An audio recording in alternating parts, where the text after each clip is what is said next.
Em Atos, capítulo 9, versículo 26 a 28, diz: Quando chegou a Jerusalém, tentou juntar-se aos discípulos, mas todos tinham medo dele, porque não acreditavam que fosse realmente um discípulo. Então, Barnabé o levou aos apóstolos e lhes contou como, no caminho, Saulo vira o Senhor que lhe falara, e como, em Damasco, ele havia pregado corajosamente em nome de Jesus. Assim, Saulo ficou com eles e andava com liberdade em Jerusalém, pregando corajosamente em nome do Senhor. Então, aqui ele está falando de Paulo depois da sua conversão, né? Ele tenta se aproximar dos discípulos em Jerusalém, mas eles têm medo. Então, Barnabé, que é amigo de Paulo, ele entra em cena. Então, ele testemunha a transformação de Paulo, abre portas para ele, né? Então, às vezes a gente passa por mudanças na nossa vida que os outros não acreditam de imediato, né? Então, para ser paciente, porque a nossa constância mostrará a verdade, e não só para nossa vida, mudanças que a gente faz em todas as áreas, né, de comportamento, até de educação financeira, que a gente estava falando aqui antes, mas isso com as pessoas também à nossa volta. Às vezes é uma pessoa que a vida inteira fez algo de uma maneira, ela fica taxada como aquilo, e por mais que ela tente mudar, as pessoas ficam relembrando aquilo que ela era, sabe? Até pra gente ser paciente, né, com essas pessoas. E olha que legal o Barnabé. Hoje a gente vai falar sobre isso, sobre conexões. Então, o Barnabé que foi lá, testemunhou que era o amigo dele, confirmou o propósito dele, né?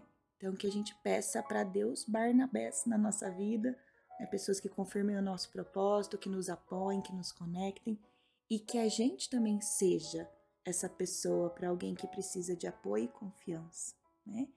Então, o título do texto de hoje é Conectar-se. Então, relembrando, a gente está num plano de 7 dias. No primeiro dia, a gente falou sobre começar. No segundo dia, parar. No terceiro, permanecer. No quarto, ir. E ontem foi sobre servir. Então, hoje a gente vai falar sobre conectar-se, a nossa ambiência. Então, vamos pedir para que o Senhor possa nos guiar ao longo desse devocional. Pode fechar seus olhos. Pai querido, muito obrigada por esse sábado. Estamos aqui reunidos na Tua presença, Pai. Que o Senhor possa tocar o nosso coração. Sabemos o quanto a ambiência, pessoas à nossa volta moldam, né, o nosso caráter, as nossas ações. Então, que a gente possa ler a palavra de hoje, que o Espírito Santo de Deus que habita dentro de nós possa nos ajudar a ter o conhecimento, a ter sabedoria. Então, que o Senhor possa tocar o nosso coração e que a gente possa se conectar com as pessoas que nos ajudem a nos levar para o nosso propósito e que nós possamos ajudar os outros também. É o que te pedimos em nome de Jesus. Amém, amém, amém. Conectar-se. Quando percebi que fui feito não só para servir na igreja, mas para servir aos outros como igreja, a conexão com as pessoas tornou-se primordial. Você não pode servir sem se conectar. E as suas conexões mudarão as histórias que você contará amanhã. Isso tem sido verdade ao longo da história. Basta considerar o homem que escreveu mais de 1/3 do Novo Testamento, o apóstolo Paulo. Paulo nem sempre foi cristão. Antes de ser um seguidor de Jesus, ele era Saulo, de uma cidade chamada Tarso, um sujeito furioso que perseguia e matava os cristãos. Se você não gosta dos seguidores de Jesus, teria amado Saulo. Mas depois de tirar a vida daqueles que acreditavam que Jesus foi ressuscitado dentre os mortos, Paulo tornou-se um deles. Sua mudança ela foi tão grande, tão radical, tão transformadora que Saulo teve o seu nome mudado para Paulo. Imediatamente quis contar aos outros sobre Jesus. problema é que nenhum cristão confiava nele, e por razões óbvias. O livro de Atos coloca isso de forma simples. Quando Saulo chegou a Jerusalém, tentou reunir-se aos discípulos, mas todos estavam com medo dele, não acreditando que fossem realmente o discípulo, que é o que a gente leu, né, antes de iniciar. Você não pode culpar os discípulos por seu ceticismo. Eu não gostaria que o cara que matou os cristãos no mês passado liderasse meu estudo bíblico. Você gostaria? Imagina, se coloca no lugar, né, das pessoas. Paulo tinha um problema. Ele não tinha credibilidade com os outros cristãos. Então ele procurou alguém que lhe desse a chance de compartilhar sua nova paixão. A decisão de Paulo de se conectar não mudou apenas a história dele, mudou a história. Veja bem, Paulo só precisava de um amigo para alterar o curso do seu destino. E esse amigo era um homem chamado Barnabé. Você só precisa de uma amizade para mudar o curso da sua história. Hoje você lerá sobre quando Barnabé arriscou levar Paulo aos apóstolos, que eram os líderes do povo que Paulo estava tentando matar anteriormente. O que aconteceu? O novo amigo de Paulo, Barnabé, apostou a sua reputação nele. E por causa de Barnabé, os outros discípulos deram a Paulo uma chance. O resto é história. Você só precisa de uma amizade para mudar o curso da sua história. Você só precisa de uma amizade para ter um casamento melhor. Você só precisa confessar para superar um vício. Você só precisa de uma conversa para ficar em melhor forma. Você só precisa de um mentor para entender seus talentos e tornar-se um líder melhor. Pergunte-se a si mesmo: o que preciso fazer para me conectar com as pessoas certas? Existe alguém de quem eu preciso me conectar? Olha só a importância das amizades. E então aqui fala, né? Você só precisa de uma amizade para mudar o curso da sua história, seu casamento, a sua vida, né? E a importância é orar para Deus e pedir as pessoas certas. Porque da mesma maneira que as pessoas podem mudar o curso da nossa história para o bem, elas também podem fazer isso para o mal, correto? Então, é orar, né, pedindo para o Senhor colocar as pessoas certas no nosso caminho, as palavras certas na nossa boca, que é aquilo que a gente pede, né? Ele traz aqui também Provérbios capítulo 18, versículo 24, ele fala: quem tem muitos amigos pode chegar à ruína, mas existem amigos mais chegados que irmão. Então, nem toda amizade ela é verdadeira. Algumas afastam de Deus e prejudicam a gente. Mas amizades fiéis são preciosas, né? E elas podem ser até mais fortes do que laços de família. Por exemplo, você tem alguma amiga, algum amigo, enfim, que você sente mais conexão do que às vezes um irmão ou um primo, né? Então, o que a gente precisa fazer? Avaliar as pessoas que estão nos aproximando de Deus, nos ajudando a crescer, né? Olhar a nossa volta e parar. Por isso que é importante o descanso. A gente parar, porque quando a gente está cansado, a gente não consegue fazer escolhas, a gente não consegue raciocinar. Quando a gente descansa, a gente consegue analisar o nosso ambiente, as nossas amizades, se afastar de amizades que nos levam ao erro, cultivar as amizades verdadeiras, né? Então, hoje, o nosso texto foi sobre conexão e para que a gente possa refletir sobre isso, né, ao longo do nosso dia. E agora a gente vai agradecer ao Senhor por esta palavra. Fala, a palavra é viva e ela sempre chega, né, na nossa vida na hora que a gente precisa. Então eu vou ficar em silêncio para que a gente possa agradecer ao Senhor por essa palavra, por esse dia, por tudo que Ele tem feito. Vamos fazer isso agora.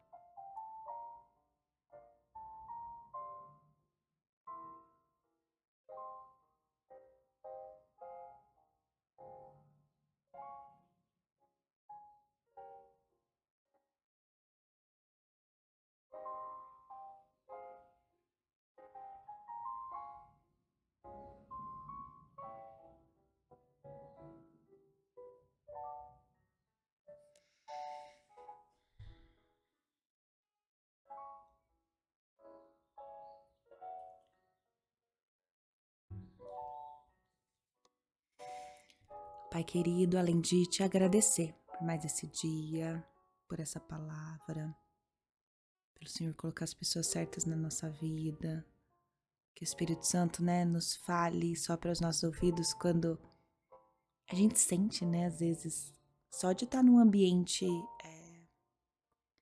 se aquele lugar é bom ou não, é o Espírito Santo, né, que habita dentro de nós.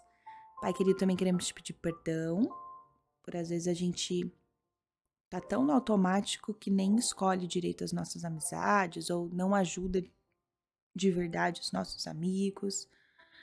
Que o Senhor nos perdoe e nos ajude a melhorar nesse ponto. Que a gente possa também perdoar todos aqueles que de alguma maneira nos prejudicaram. Se você tem alguma mágoa, né, com alguma pessoa, libere perdão, coloque aos pés da cruz.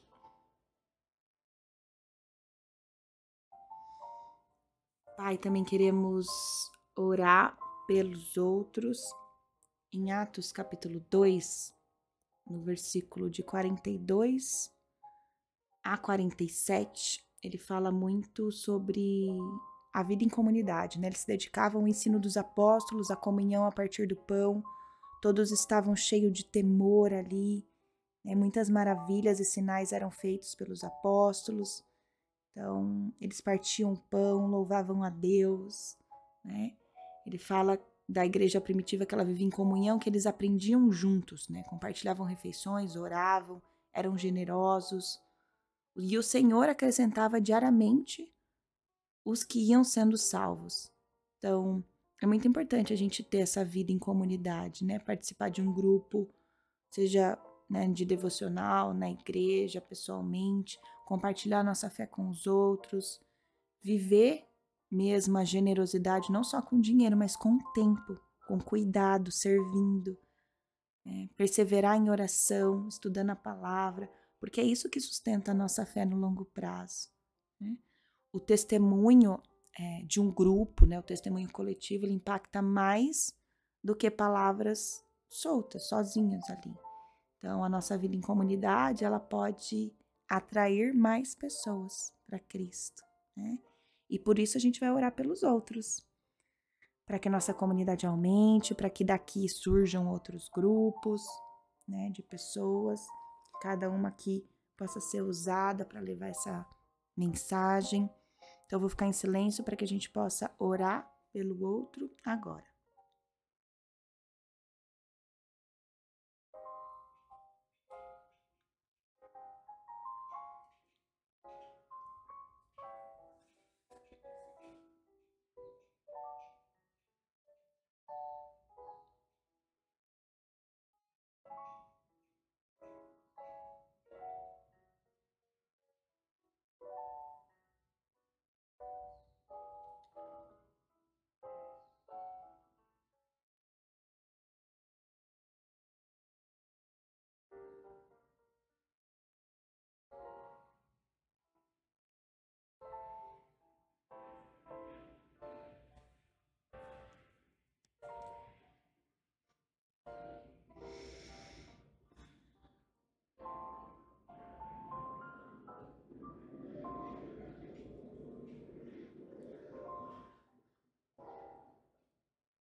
E agora a gente vai orar por nós,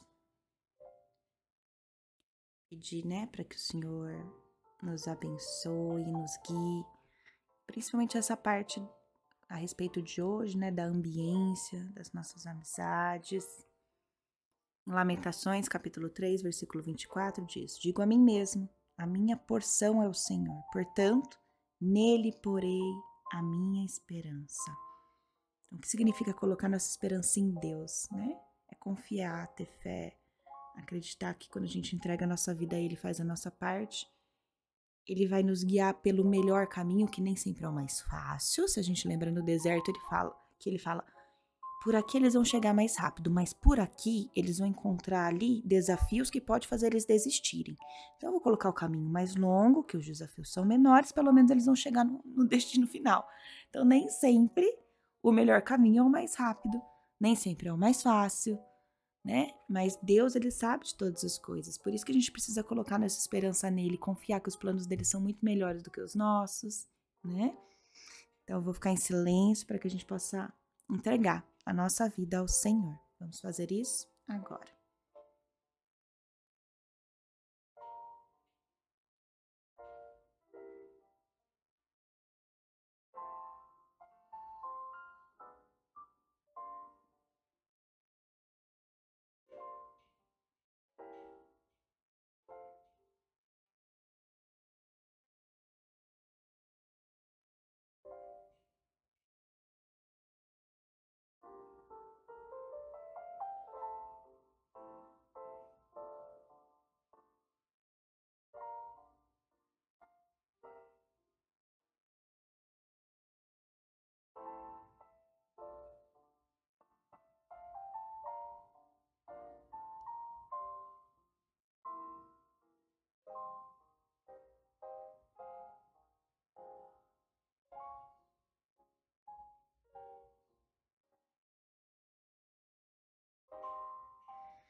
Pai querido, ao encerrar esse devocional, esse momento de comunhão, nós queremos te agradecer por essa palavra, por sempre nos guiar, pela tua presença, pelo teu amor. Entregamos a ti este sábado, esse final de semana, né, que a gente não se encontra amanhã, só na segunda, pedindo que o Senhor guie os nossos passos, coloque as amizades corretas na nossa frente, tanto para ela nos fortalecer, quanto amizades para a gente poder também ser o Barnabé na vida das pessoas, né? Eu declaro, Pai, que esse final de semana será um final de semana abençoado, cheio de oportunidades, repleto da tua paz. Nós escolhemos confiar em Ti, sabendo que o Senhor está no controle de tudo, que os seus planos são maiores e melhores para a nossa vida. E agora a gente pode afirmar: eu sou guiada por um amor que vê além. Eu sou cuidada em cada detalhe, mesmo quando eu não percebo. Eu escolho confiar, mesmo sem entender tudo. E se faltar ânimo, né, se a gente acordar desanimada, que o Senhor possa nos lembrar que o Senhor já venceu por nós. Se às vezes faltar direção, a gente não saber que caminho seguir, que o Senhor nos lembre que és o caminho. E se faltar força, nos lembre que o teu Espírito nos sustenta. Que hoje, acima de tudo, a gente possa honrar o Senhor e que a gente saiba te ver em cada detalhe. Confiamos em Ti, te agradecemos por tudo que o Senhor já fez, está fazendo e ainda farás. Que essa semana seja para tua honra e glória, em nome de Jesus. Amém, amém, amém. Fiquem com Deus e nos vemos na segunda.